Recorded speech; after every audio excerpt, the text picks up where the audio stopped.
Lah kok dewa njaluk disembah-sembah.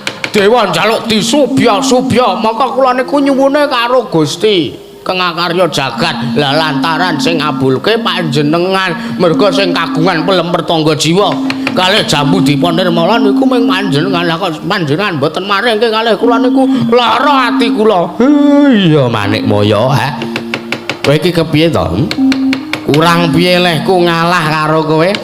Zaman semono nalikane aku padha padu karo Kakang Togok merga perkara sepele.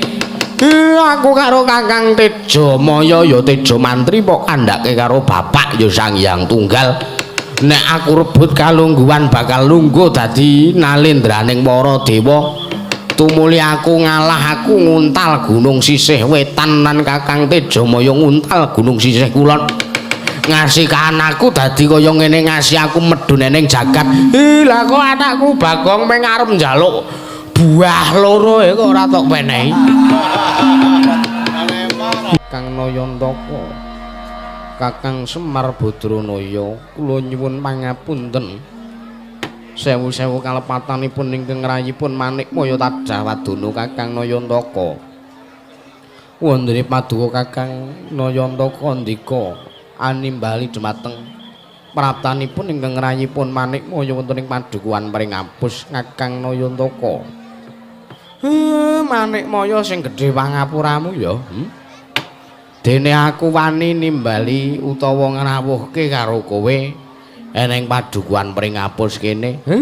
Merga ya pancen ana wigati sing arep tak aturke karo kowe. Inggih Kakang Nayantaka, eneng sing gedhe pangapuramu. Dudu kok aku sing duwe butuh karo kowe, ning anakku Bagong kepengin supayane kowe rawuh ning padukuhan Pringapus kene. Wah, ladal biyo. Lah kok dadi wong semene mbane padukuhan kawula, padukuhan Pringapus kene sak rawuhmu padha tentrem tintrim tidhem. Ora nek sing nyabawa siji-siji ya.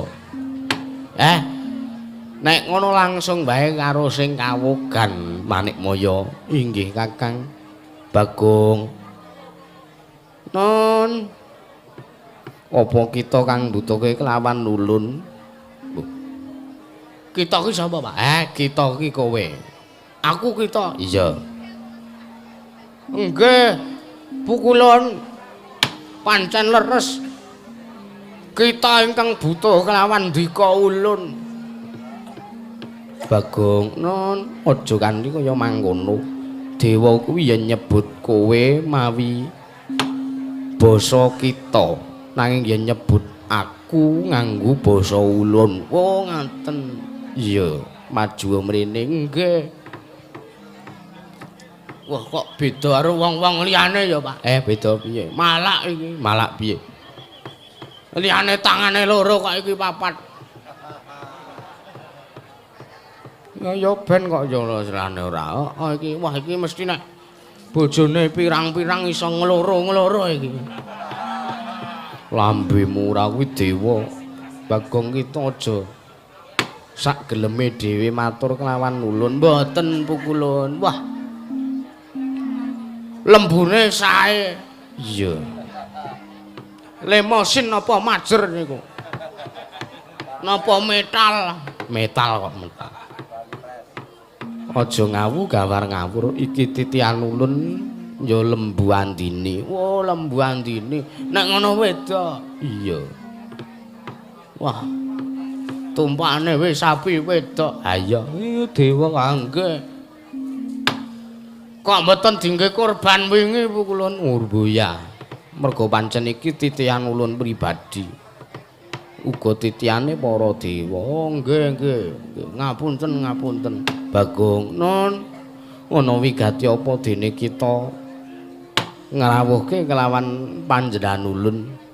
Lah niki ngeten nggih, pukulun cekak aos mawon. Jengandika menika Jawata menika saged mangertosi sak mobah mosi ing titah panjenengan presa. Iya. Lah Kula niku pengen bangun desa. Bangun desa niku bangun morale para kawula. Wong nek sarupa-rupane papan nggih nuwun sewu mriki pun magrong-magrong kados ngeten. Iya. Mung kantun kula dandani morale para warga utawi para kawula ing padukan Pringapus sing rada morak-marik kulun. Iya. Ning syarate abot kudu ngginakake syarat serana inggih menika wujuding pelemper tangga jiwa kalian jambu diponirmala. Lah ngendikane Bapak Semar buah kalih niku wau wontenipun namung wonten ing Kahyangan Suralaya. Lah gandeng kula nek ajeng munggah teng Kahyangan Suralaya kondisi kula mboten memungkinkan tumuli Bapak nimbali kelawan jengandika ngaturi rawuh paduka Iwang Pikulun Manikmaya supados teng mriki ingkang wigatos kula nedya nembung nedya nyuwun setunggal kemawon loro totale siji pelem siji jambu pelem pertangga jiwa kalian jambu diponirmala ajeng kula nggih syarat srana kula pendhem teng prapatan Pringapus wekasan dadosaken srana tentrem lan kaleksan anggen kula mbangun desa niku mawon pukulun pun diparingke kula ngaturke panuwun nek mboten diparingke nggih nyuwun sewu alasan lan sebabipun menapa kula nyuwun penjelasan sing gumathak gumathak pukulun. Bagong nun kaget manah ulun barang kita matur kaya mangkono. Nggih nek kaget tarik napas tahan buang pelan-pelan. Lah kaget sebabnya pripun? Mangkane ulun jarwani supayane kita mangerteni yen to daharan kayiwangan kuwi mau ora sembarang bisa di dahar dening sapa wae. Mergo pancen kuwi mligi daharan kanggo para Jawata. Mula yen to kita njaluk wujude pelemper tangga jiwa lan jambu diponirmala blaka suta blakotang terus terang ulun mboya maringake Bagong. Lho kok mboten maringke pripun to? Mergo jalaran derajat kita kuwi mung panakawan, kita kuwi mung derajating batur. Kita kuwi ora duwe wewenang tumrap kahyangan, jernyatane kita kuwi mung derajating pamong. Teka kita wani nembung utawa wani njaluk wujude pelemper tangga jiwa lan jambu diponirmala. Siji meneh kita duweni loro kaluputan. Sepisan kita wis wani utusan kelawan bapak kita ya kuwi Kakang Nayantaka. Supayane nimbali utawane ngrawuhke kelawan panjenengan ulun kang angka 2. Luput kita wani nembung pelemper tangga jiwa lan jambu diponirmala. Lan luput kita siji meneh ya kuwi ning atase kuwi daharane para Jawata teka kita wani nerak pancak merajang perbatang kita bakal nembung bakal njaluk kinarya srana anggon kita gawe srana rancaking gegayuhan kita nggon kita bakal bangun desa. Mongko wujude pelem lan jambu kuwi mau mung bakal dipendhem ana ing sak telenging perapatan agung ning padukan Pringapus. Bagong mboya sak lumrahe daharane para dewa sing derajate pancen dhuwur teka diasorke kelawan derajat kita ning atase pelem kuwi derajate dhuwur. Wah kuwi mau derajate dhuwur dadi darane para Jawata teka kita. Wani mendhem wujude pelem kuwi mau mestine wae ulun bakal menehi pidana kelawan jeneng kita. Yen to kita ngasih ora gelem murungake. Ora gelem murungake gegayuhan kita nggone bakal mbangun desa. Bagong. Kaget trisang kapirang nanggul kinempet kempet dosang retnaning bawana. Oh, lho nuwun sewu sebabe napa? Kok kula diwestani kula mboten duwe weneng tumrap kahyangan miwah tumrap daharan menika kula wau. Mergo derajat kita mung panakawan. Lho mengke riyen kula niki anake sinten? Kitat manjane Kakang Nayantaka. Mumen ndase. Nuwun sewu jenengan kon iki suarane rakyat. Suarane kawula cilik. Angger sing butuh kawula cilik kaya kula kok dewane ngengal-ngal. Dewane gawe perkara alesane iki, alesane kuwi, kowe iki Panakawan, kowe iki mung batur, kowe iki ora ndek wenang apa-apa, alesane le werna-werna nek sing butuhke kawula cilik kaya kula. Pagiliran nangger dewa sing butuhke ndara-ndara kula, Pandhawa, ndara-ndara kula, ndara Puntadewa, ndara Werku, ndara Janaka lan sanes-sanese. Dewane do medhun ting clurut do pacisan. Mikir ora coba. Apa adil kaya ngeten niku sampean? Nek ngoten dewa kuwi sing jare adil, sing tinresnanan marang sesami kabeh titahe kuwi mung kaya wara.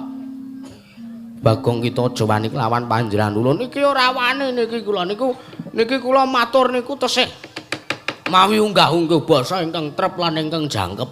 Cobi to dipikir. Kudune sampean niku mikir kawula cilik niku nggih titahe panjenengan, titah panjenengan ugi niki titah Pujangkara sing butuh digatekke marang panguwasaning Drat Kamarwing Dat. Lah Gusti niku utusan para dewa. Dewa niku nayakaning Gusti. Lah kok dewa njaluk disembah-sembah. Dewa njaluk disubya-subya, maka kula niku nyuwune karo Gusti. Kengakarya jagat lah lantaran sing ngabulke panjenengan merga sing kagungan pelem pertangga jiwa kalih jambu dipun nirmala niku mung panjenengan lah kok panjenengan mboten maringke kalih kula niku lara ati kula. Iya Manik Maya kowe iki kepiye to? Kurang piye lehku ngalah karo kowe? Zaman semono nalikane aku padha padu karo Kakang Togok mung merga perkara sepele. Aku karo Kakang Tejo Maya ya Tejo Mantri kok kandhake karo bapak ya Sang Hyang Tunggal. Nek aku rebut kalungguhan bakal lungguh dadi nalendraning para dewa. Tumuli aku ngalah aku nguntal gunung sisih wetan lan Kakang Tejo Maya nguntal gunung sisih kulon. Ngasih anakku dadi kaya ngene ngasih aku medhun ning jagat. Lah kok anakku Bagong meng arep njaluk buah loro kok ora tok penehi. Inggih, kurang piye leh ku ngalah karo kowe? Kurang piye leh ku duwe lelabuhan gedhe karo kowe? Ngasih saiki kowe lungguh ning Sila Kandawaru binangun kowe lungguh ngedangkrang. Sila tumpang kendangan dengkul dadi nalendraning para dewa. Aku mung trima urip kere. Arep mangan wae aku utang lah kok kowe kok sak geleme dhewe karo anakku. Iki anakku, iki ya ponakanmu. Aku ki kakangmu, aku ki ya dewa, aku ki ya ndiwenang tumrap kahyangan. Cara aku ki urung semeleh pakartiku, aku wis ngamuk ning kahyangan lho Bathara Guru.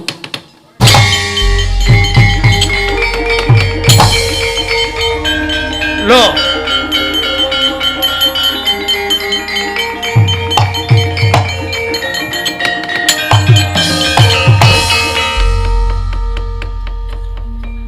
Klepat lunga Pak. Wis ben. Mbuh perkara karep gawe ontran-ontran apa wae tokno wae dole. Iki wis saurunge 10:30. Jane kesoren leh limbukan ning ora apa-apa. Iya. Arep piye kahanane Bathara Guru kae wis ben. Toke wae sak polahe sing penting kahananmu kok pasrahke karo bapakmu. Gegayuanmu kok pasrahke karo aku sagon renggalange mbuh apa wae pacobane. Alhamdulillah matur nuwun Pak. Ya wis.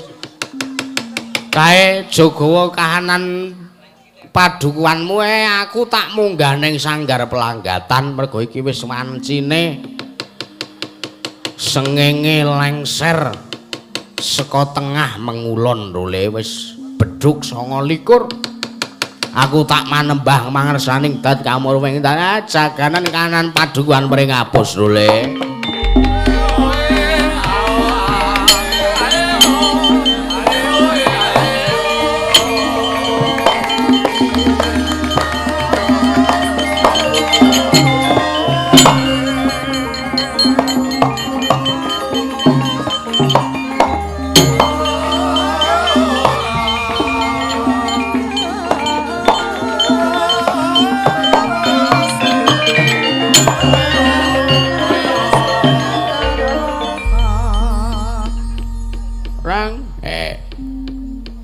nek dewa medun ngewangi aku ya siap.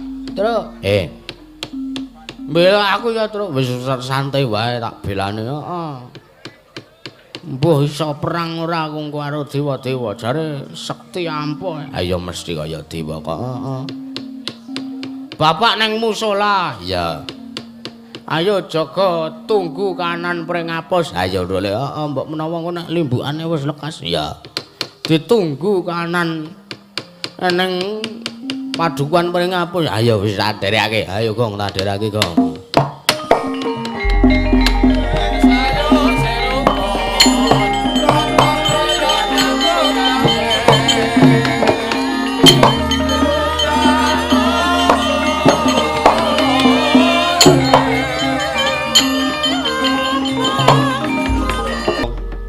Wis kliwat pakarti kita aja takon dosa ulun ngawe Durandara. Para Jawata ngebiyuki marang padukuanmu aja takon dosa gawe karang abang padukuan kita Bagong. Maja ulun Indra wonten timbalan ngadawu Kanjeng Rama iki lho. Penyarian Brama lan Yamadewati. Aja kaget ulun kang mrapta ning kayiwangan kene ngawe kelawan sangganing para Durandara Dewa. Yektine dina iki kayangan geger dumadi gara-gara merga pakartine Bagong kang ngungkuli nglawan kabisane. Ya kuwi kepengin njaluk wujude pelemper tangga jiwa lan jambu dipa nirmala. Ing warang paduka biyuk ana kahanan padukuaning pringapus gawenen Karang Abang. Lumuh dimenajur kahanane Bagong. Mengkeriyen Adi Guru mengkeriyen. Bagong niku pengen bangun desa. Bagong niku atmajane Kakang Semar Badrana lha kok panjenengan mboten ngeparangaken kuwi kados pundi? Kakang Rada kula aturi kendel kemawon. Sapa wae sing ora sarujuk nglawan panemune panjenengan ulun tak aturi supayane mboya usah melu-melu perkarane panjenengan ulun. Pun nggih pun kula tak ora melu-melu wis jagung perkarane tanggung jagung bakarane tanggung perkalane lho Di Guru. Nggih Kakang Rada. Wis Indra Brama Yamadewati lan kabeh wae budhal ngebiyuki marang kanan padukuan pringapus. Sendika ngestuaken dawuh nyuwun pamit padal pasilan Kanjeng Rama.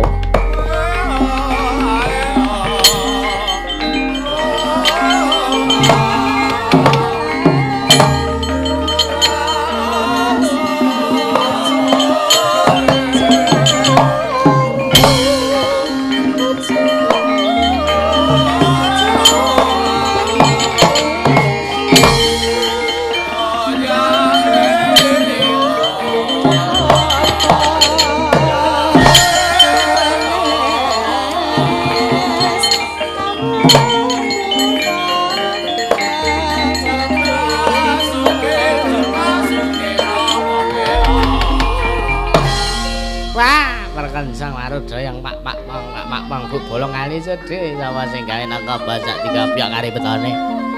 Adi Guru kula namung saged ngawat-awati saking katebian.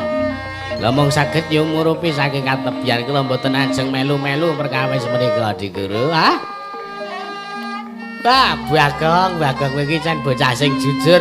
Muga-muga Gusti panguwasane ing dat kamar ing dat ngayomi karo kowe ya Bagong.